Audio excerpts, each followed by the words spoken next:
Halo, perkenalkan, saya Rifa Indra Haiba dengan 3 digit yang terakhir 044 dari kelas 4C Kesehatan Masyarakat tahun 2023. Dan rekan saya, dan saya Siti Rahma dengan 3 digit yang terakhir 140. Oke, mari kita langsung aja ke pembahasan tentang mitigasi bencana yang mengenai gempa bumi. Inilah headline news Metro TV. Pemirsa, gempa berkekuatan magnitudo 4,1 mengguncang kota Bogor dan sekitarnya. Gempa sempat membuat warga panik dan berhamburan keluar jalan. Untuk mengetahui jumlah keseluruhan kerusakan akibat gempa bermagnitudo 4,9 di Sukabumi, Jawa Barat, kita sudah terhubung dengan Kasih Kedaruratan BPBD Kabupaten Sukabumi, Eka Widiaman. Selamat siang. Pemirsa, gempa bumi berkekuatan 4,1 magnitudo mengguncang kota Bogor, Jawa Barat. Dan pemirsa, kita ke informasi selanjutnya. Pasca gempa berkekuatan magnitudo 5,8 yang mengguncang Gunung Kidul, Yogyakarta, belasan rumah warga mengalami kerusakan. Nah, dari cuplikan-cuplikan video berita tadi, kita tahu bahwa negara Indonesia termasuk negara dengan kesiagaan terhadap bencana gempa bumi yang sangat tinggi. Hal ini karena negara Indonesia terletak di zona Ring of Fire yang merupakan jalur pertemuan lempeng tektonik aktif. Salah satu ancaman terbesar yang dihadapi Indonesia adalah potensi gempa bumi megatrust. Prevalensi bencana alam di wilayah Indonesia menurut BNPB pada bulan Januari sampai dengan bulan April tahun 2024 tercatat sebanyak 485 peristiwa. Badan Geologi mencatat kejadian gempa bumi merusak pada tahun 2024 yakni sebanyak 31 kejadian.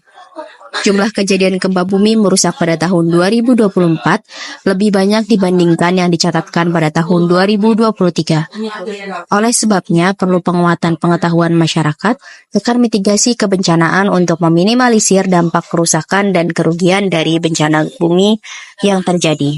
Yuk teman-teman, simak video pembelajaran kami ya untuk mengetahui faktor terjadinya bencana gempa bumi, penyebab, dampak, dan bentuk mitigasi yang dapat kita lakukan saat terjadi bencana gempa bumi. Faktor penyebab terjadi bencana gempa bumi adalah disebabkan oleh pergerakan lempeng tektonik yang membentuk kerak bumi. Lempeng-lempeng tektonik ini bergerak bersentuhan atau saling menjepit satu sama lain. Gempa bumi dapat disebabkan oleh gerakan subduksi, pergerakan lateral, dan pelepasan tekanan. Gerakan subduksi terjadi ketika suatu lempeng turun ke bawah lempeng lainnya dan kemudian menciptakan tekanan yang dilepaskan. Pergerakan lateral terjadi ketika dua lempeng bergerak sejajar satu sama lain yang menciptakan gesekan yang menyebabkan gempa bumi. Pelepasan tekanan batuan di kerak bumi membangun tekanan yang dapat dilepaskan secara tiba-tiba dan menyebabkan terjadinya bencana gempa bumi.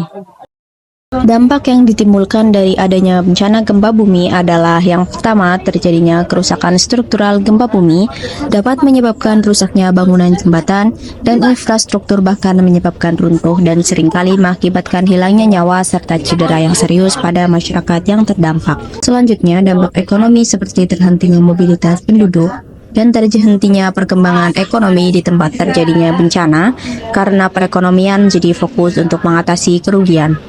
Dampak yang selanjutnya adalah dampak terkait dengan kesehatan, baik fisik maupun mental akibat adanya gempa susulan. Potensi terjadinya tanah longsor dan runtuhnya tanah juga menyebabkan kerusakan lingkungan yang disebabkan karena goncangan hebat dari gempa bumi. Langkah-langkah pencegahan atau mitigasi bencana untuk mengurangi dampak gempa bumi tentunya sangat diperlukan.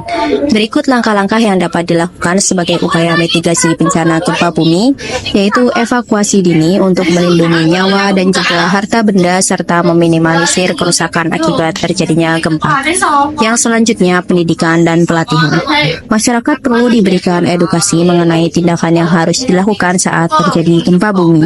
Selanjutnya, sistem peringatan dini untuk gempa bumi perlu diperhatikan supaya dapat melakukan evaluasi secara segera. Yang terakhir, investigasi dan pemantauan para ilmuwan yang dapat memantau aktivitas seismik dan melakukan penelitian untuk memahami gempa bumi dengan lebih baik sebagai upaya mitigasi bencana gempa bumi.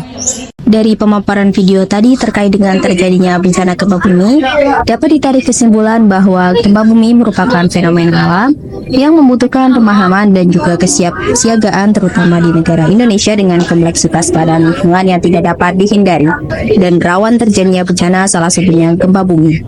Dengan tindakan pencegahan yang tepat, yaitu berupa pendidikan dan peringatan dini, kita dapat mengurangi dampak yang terjadi di masyarakat akibat adanya gempa bumi.